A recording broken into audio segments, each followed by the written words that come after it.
Hello people, today we are learning on how to freeze rows and columns in Microsoft Excel. Now, when you're working with very large tables, it's often the case that you'll have to scroll down and up to the right and to the left. So sometimes you may want to maintain, for example, your column headings and particular columns as you scroll up and down to the left and right. The best way to maintain those particular elements is to freeze those particular rows or even the columns. So the first thing, make sure that you're at the View tab of Microsoft Excel, and then at the View tab, you'll go to the Windows panel. There is this particular function here for freeze panes. So when you click at this particular drop down, you see we have several options. We have freeze panes, freeze top row, and freeze the first column. Now, assuming that your data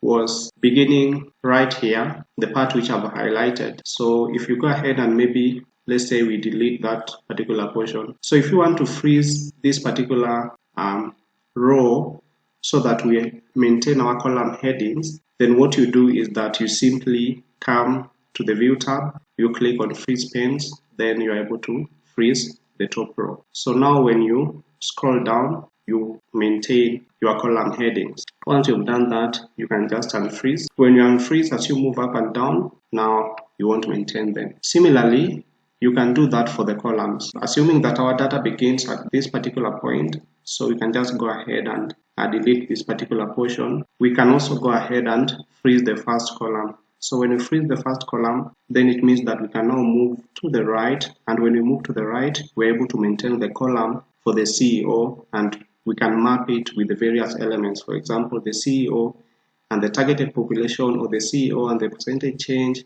and the profits made in 2019, and so forth and so on. You can just go ahead and unfreeze. What happens when you want to freeze both the rows and the columns simultaneously? Before we do that, it's not mandatory that you have to push your columns or your rows to the extremes. But what you can do, we are going to insert a new row there, and we're also going to insert another column there. So if you have your table like this, if you want to freeze the top row, you can just highlight it. Let's highlight this particular row. So when you highlight this particular row, it means that anything above this particular highlighted row will be frozen. So you come here and you just say now freeze panes. So this time around, freeze panes. So once you click on that and you scroll down, you're able to maintain your column headings because you've frozen that particular row. So let's just unfreeze it. Similarly, if you want to maintain the column for the CEO, as you scroll to the right,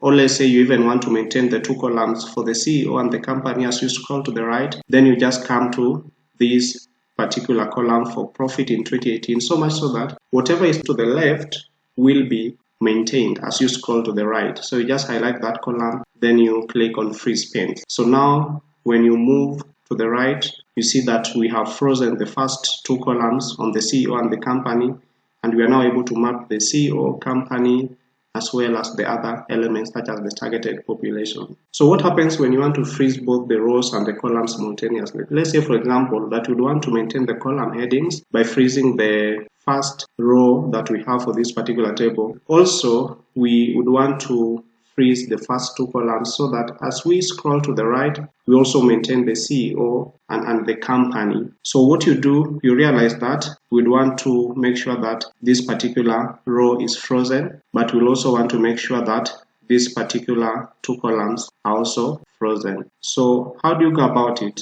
It's simple. You'll have to select a cell which is just below the row that you'd want to freeze, and then you'll also have to ensure that that particular cell is found to the right of the columns that you'd want to freeze, and that should be this particular cell, identity D3. So once you click on that particular cell, then you just click on freeze panes, and then now you realize that if you scroll down, you've frozen your top row, so much so that you're able to maintain your column headings. Also, you've frozen your first two columns, so much so that as you scroll to the right, you are able to maintain the first two columns and you're able to map them with any other element. So that's how we work with freeze panes functionality in Microsoft Excel, and this is very important, especially when you're working with huge data books or huge sheets of data. It will help you to maintain the rows and the columns so that as you scroll up and down, or as you scroll to the right and left, you're able to map